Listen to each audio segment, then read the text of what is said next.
Hi everyone, welcome into this week's My Weekly CBS Fix. Hope you had a wonderful week. This week's video is dedicated to two very special people, Yaakov and Chana Foster. Mazel tov to you on your daughter Tehila Miriam. You should go from one joyous occasion to the next. In this week's parsha, Parshas Eikev, so the Torah tells us the famous words that we say every single day in the paragraph of the Shema.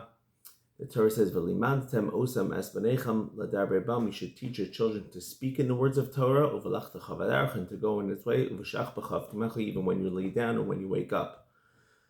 And the Torah is exhorting all parents that they have to teach their children Torah, but not just a superficial teaching, but rather should be a type of teaching that u'v'lachta chavadarach, that they take it with them wherever they go. You teach it to them on the way, meaning on your own way, or when they are on their way.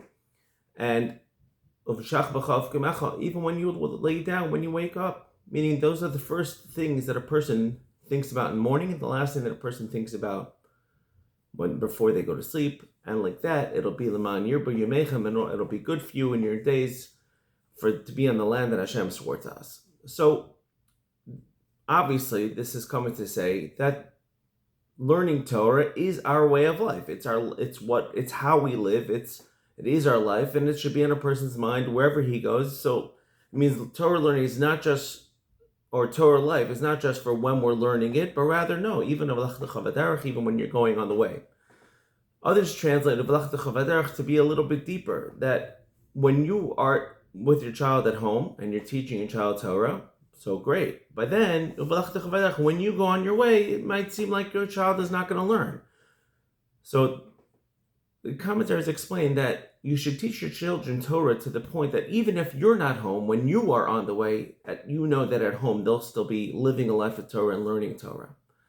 And a third level is when people go the regular way of the land, meaning even when after a person's demise, after a person passes on, nevertheless, the children continue to learn Torah, and the children that continue to learn Torah actually learn Torah in merit of the person that passed away.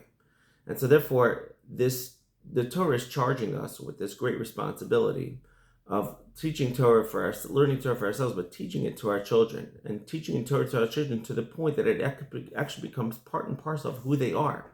And when it becomes part and parcel of who they are, it becomes part and parcel of who you are.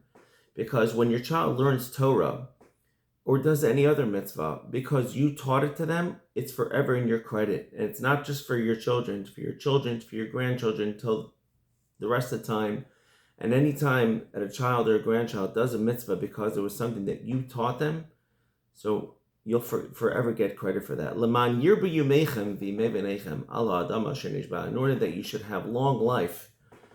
Now, how long can a person live for? There's only 120 years, but it means even in the next world, a person can have a long life, meaning enjoy a long time, an eternity in Olam Haba, in the world to come, instead of, God forbid, in another area.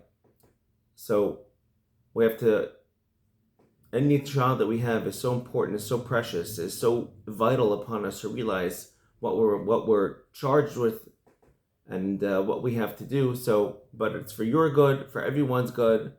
Thank you for listening. Have a great Shabbos.